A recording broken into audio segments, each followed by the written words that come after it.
Eder. Mech. Pallister. All'uscita dalla questura di Trieste, Sebastiano Visintin è l'unico che non ha bisogno di grandi giri di parole per descrivere la situazione. Dice di sentirsi infreddolito, ferito e confuso. In poche righe fa il riassunto di una giornata in cui l'unico indagato per l'omicidio di Liliana Resinovic si è presentato in procura con in mano una registrazione fatta col suo telefono, convinto di portare agli inquirenti l'ennesimo tassello di un caso che sta diventando un catalogo di rivelazioni tardive. Quella registrazione nasce in cucina, a casa sua, la mattina di sabato. Suona il campanello. Alla porta c'è Alfonso Buonocore, ex titolare della pizzeria Delfino di Via Nordio. Non un passante qualsiasi, ma uno che in questa storia aveva già avuto negli anni un ruolo sullo sfondo, come locale frequentato dalla coppia. Stavolta però si presenta direttamente dal marito e attacca con una frase che da sola fa saltare sulla sedia chiunque segua il caso. Devo dirti qualcosa di importante su tua moglie. Non esattamente lo standard della chiacchierata di cortesia del sabato mattina. Visintin lo fa accomodare in cucina e a quel punto decide di registrare. Scelta comprensibile, visto che quando uno ti annuncia una cosa importante sulla moglie morta, dopo 4 anni di indagini, non stai parlando di che tempo fa. Nell'audio, stando a quanto emerge, Buonocore racconta che settimane prima della scomparsa Liliana sarebbe andata da lui a chiedergli dei sacchi neri. Non uno scambio casuale, ma 2 episodi distinti. Quella volta, dice, fu lui a darle 2 sacchi neri della spazzatura, con una raccomandazione precisa da parte di Lilly, cioè di non riferire nulla al marito. Già qui la cronaca si scrive da sola. Un testimone che per 4 anni rimane ai margini e poi, a pochi giorni da una decisione fondamentale della Cassazione sul caso, suona alla porta dell'unico indagato con la memoria improvvisamente nitida. Racconta dei sacchi neri chiesti dalla donna e del fatto che lei gli avrebbe chiesto di mantenere il segreto proprio nei confronti di Sebastiano. Non siamo nella sceneggiatura di un thriller, ma nella cronaca. Ed è proprio questo che rende il tutto ancora più surreale. Secondo quanto ricostruito, la scena descritta dal ristoratore è piuttosto lineare. Liliana entra nella pizzeria Delfino, si intrattiene, gli chiede un sacco nero per buttare dei vestiti e insiste sul fatto che il marito non debba saperlo. Torna il giorno dopo per un secondo sacco. In quell'occasione, sempre stando al racconto, prende anche un caffè, prova a pagare 50 centesimi per il sacco e si sente rispondere che non serve, che quei centesimi li metterà in conto a Sebastiano. Segreto assoluto, ma a debito diretto al coniuge. È uno di quei passaggi in cui non c'è bisogno di esagerare per fare ironia, basta riportare la scena come viene raccontata.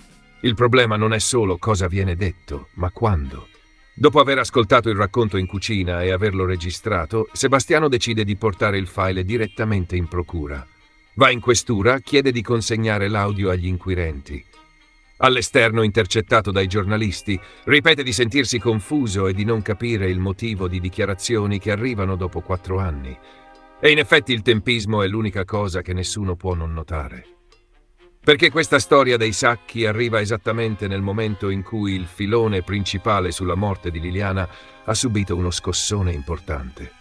Pochi giorni fa, il tecnico anatomico che a maggio si era presentato agli inquirenti dicendo di poter essere stato lui a rompere la vertebra T2 del corpo durante le manovre preparatorie dell'autopsia è finito indagato dalla procura. Il fratello di Liliana, Sergio, ha depositato un esposto come persona offesa, chiedendo di chiarire se e come quella frattura sia stata provocata in fase di esame. E nello stesso giro di giorni è arrivata anche la decisione della Cassazione che ha dichiarato inammissibile il ricorso della difesa di Visintin, chiudendo la porta alla terza superperizia medico-legale sulle cause della morte, dopo 2 consulenze in contrasto fra loro. Tradotto, la partita sulla T2 e sulle condizioni del corpo, su cui si era costruita una buona fetta della narrativa difensiva, è stata chiusa in alto. Niente nuovo incidente probatorio. Niente terza autopsia. La frattura resta un dato acquisito nel fascicolo e il caso riacquista una direzione più netta verso l'ipotesi di omicidio. È in questo contesto che all'improvviso si affaccia la versione del ristoratore che collega Liliana ai sacchi neri settimane prima della scomparsa. Chi ama i colpi di scena potrebbe definirlo un timing perfetto. Chi ragiona da cronista nota semplicemente che la sequenza è quantomeno singolare. Sul fronte della famiglia Resinovic, le reazioni dicono molto dell'aria che si respira. L'avvocata Federica Obizzi, che rappresenta gli interessi di Liliana, chiede apertamente più rispetto per il lavoro delle autorità.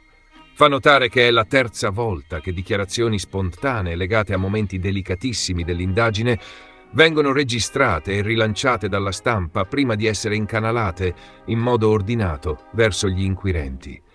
Cita proprio 2 casi, quello del tecnico dell'obitorio che solo a maggio di quest'anno ha parlato della vertebra T2 rotta durante l'autopsia e ora il ristoratore dei sacchi neri. Dettagli che non stiamo scoprendo a caldo, ma che vengono trascinati sulla scena a distanza di mesi o anni. Non serve aggiungere altro per capire quale sia il sottotesto. Il fratello di Liliana, Sergio, taglia corto con una frase che è quasi un muro. Non ho nulla da dichiarare.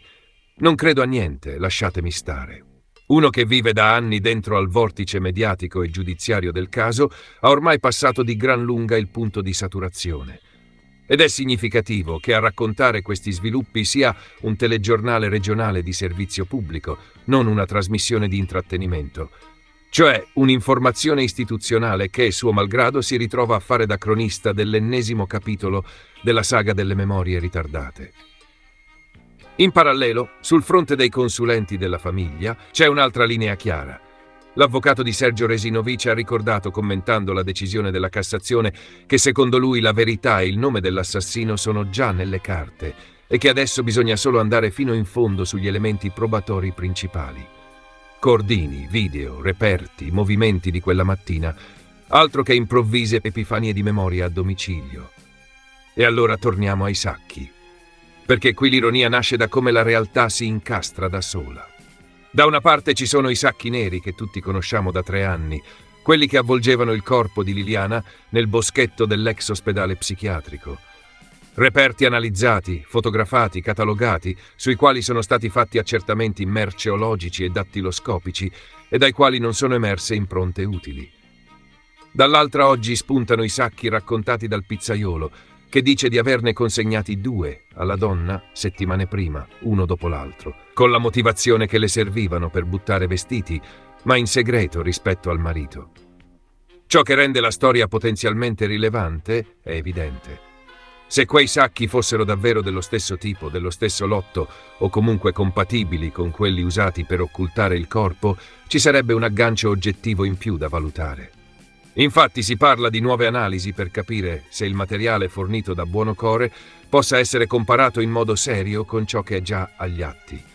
È la parte seria, quella che riguarda i laboratori e le perizie, dove le battute giustamente si fermano. Quello su cui l'ironia diventa legittima, invece, è tutto il resto. Perché siamo sempre al solito schema.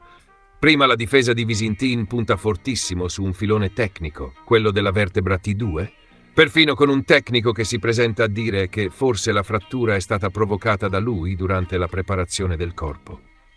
Poi la procura apre un fascicolo su quel tecnico, la Cassazione boccia il ricorso per la superperizia e il fronte si sposta improvvisamente sui sacchi chiesti in pizzeria. È come se, chiusa una porta giudiziaria, si aprisse immediatamente una finestra narrativa, giusto per non lasciare gli spettatori senza un nuovo tema di discussione.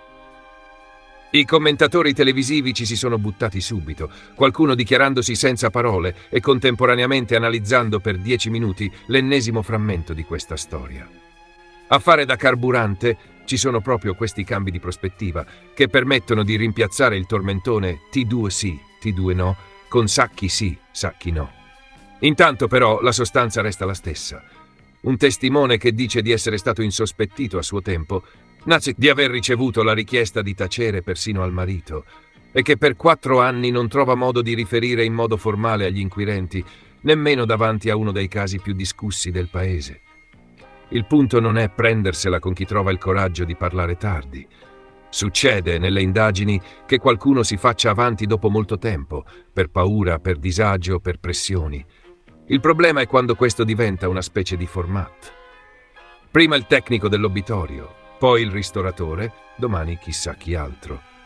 Tutti con la caratteristica comune di arrivare quando l'indagine ha già accumulato montagne di atti e quando la giustizia si è già espressa su nodi cruciali. È allora che la cronaca smette di sembrare una sequenza di fatti e inizia ad assomigliare a un gigantesco concorso di colpo di scena dell'anno. Alla fine di questa giornata, quello che resta è un quadro ancora più affollato. Un marito che porta in procura la registrazione di un testimone che gli parla di sacchi neri. Un tecnico anatomico sotto indagine per la frattura di una vertebra. Una Cassazione che respinge il tentativo di rilanciare la battaglia sulle perizie. I familiari di Liliana che chiedono di concentrarsi sulle carte e sui reperti reali. E un ristoratore che, dopo aver detto «non ho nulla da dichiarare, lasciatemi stare al telefono», è comunque finito al centro delle cronache nazionali. In mezzo a tutto c'è Liliana Resinovic, che non può difendersi, non può confermare né smentire nessuna di queste versioni e che meriterebbe che ogni nuovo pezzo venisse portato prima su un tavolo di indagine che davanti a una telecamera. L'ironia, in una storia del genere, è solo lo strumento per evidenziare quanto sia assurdo il modo in cui certi fatti vengono fatti emergere, non certo un gioco sulla sua morte. Ed è proprio questo contrasto tra la gravità della vicenda e la progressione quasi comica delle rivelazioni tardive a spiegare perché chi segue il caso da 3 anni finisca per sentirsi, proprio come Visintin davanti ai cronisti, infreddolito, ferito e profondamente confuso. Così dobbiamo pensare che ogni volta che qualcuno suona Sebastiano Visintin, lui si mette a registrare. Chissà che ha registrato anche l'arrivo della polizia durante le perquisizioni. È sicuramente più facile pensare che Bonocore sia andato lì, abbia anticipato cosa doveva dire e poi è tornato fuori e hanno simulato l'incontro registrato. Poi Sebastiano col suo nuovo giocattolino, cioè il nastro registrato, è corso dagli inquirenti a farlo sentire. Ehi, non dimenticare di iscriverti a questo canale.